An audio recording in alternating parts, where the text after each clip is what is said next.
Masejo, and we saw at the time that, police were out in full force. We saw task teams, task forces.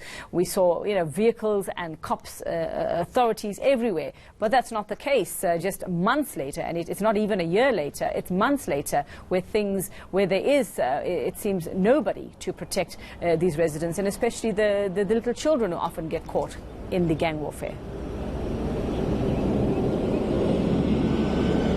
That's correct, Viveka. But actually, as we drove from Westbury Primary School to this area, not so far from the school, I did see one police vehicle, a Metro police vehicle, that passed by the area. I'm assuming that is the routine drive-through in the area just to maintain police visibility. According to other community members, of course, you'll hear different stories from different people in the area.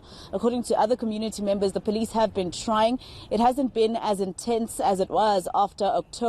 Those protests in October, after the minister ordered that the tactical response team come to the area to patrol, but they do say that police have maintained some sort of presence. But this is where I'll bring in my guest, Yuveka, and some people might remember him. His name is Shahim Ishmael. He's a community leader here, and he was very vocal during the times of the protest. Mr. Ishmael, thank you for joining us here live on ENCA. Of course, my first question to you is, after seeing what most of us saw on social media that happened in court, were you afraid after that what happened in court would spill over to the community of Westbury?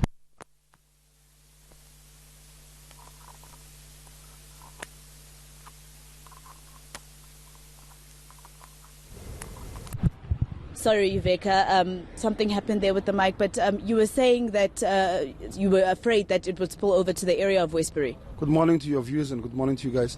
It was a sense it was going to come to the community, definitely, because those are all people from our community, and it is the two existing gangs within our community that had a beef out of the court. So yes, definitely there had to be string measures that had to be taken place, and in terms of deploying immediately policing to the area. In terms of the deployment since last year, October, it faded since January this year. The deployment faded to a massive scale, and a lot of people during the course of this year has been shot, and there was a lot of shooting. And since last week's happening, we've seen a massive deployment in terms of my discussion with the provincial commissioner, saying the urgency of having our people to be safe and to stabilize the community completely. Since last week, we've seen every day, every night, a massive contingent of policing in the area. And yes, there will be a meeting shortly. I cannot confirm because I haven't received any confirmation from the provincial commissioners yet. There will be a meeting with stakeholders and with the policing in terms of the way forward and what needs to be done in this community.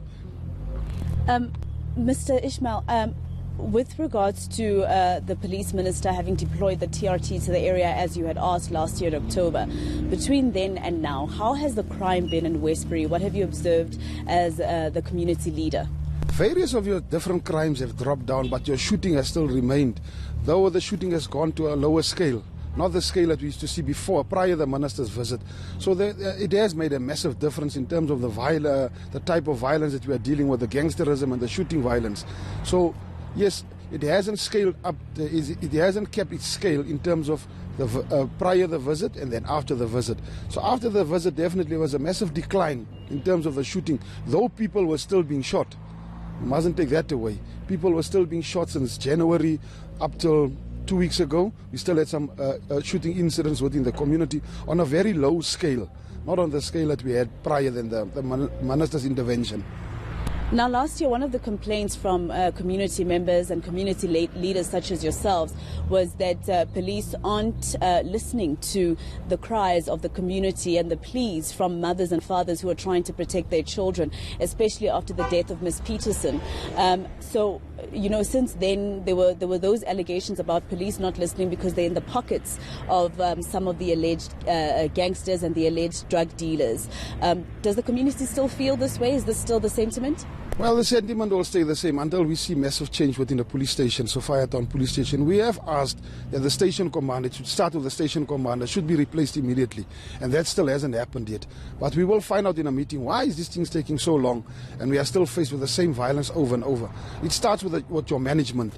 And if the head is not right, the body will not function properly. So we have asked in our memorandums, continues in our meetings, that they should replace immediately the station commander and bring somebody that can deal with this type of crimes, because we felt that certain policeman was arrested in one of the cases and is appearing in court. So a lot of things comes up in the community as people have been witnessing, as policing driving around, from corner to corner where these drugs are being sold. It's evident.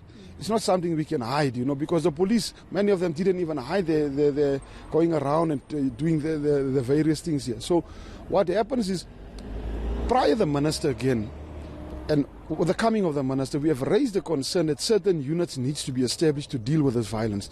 In terms of your gangster unit, your firearm unit, your drug unit, that has not been properly launched. That was just a sense of stability, bringing stability units and not proper units that can deal on a day-to-day basis. But we must also say that we have seen a lot of arrest has been made in terms of violence that has taken place in this community. A lot of cases are being dealt with now by the so-called gang unit. We cannot say it's a gang unit as yet, because there hasn't been officially launched. They haven't been capacitated in terms of what they need to do their work, and what we require them to be a very strong unit in this community.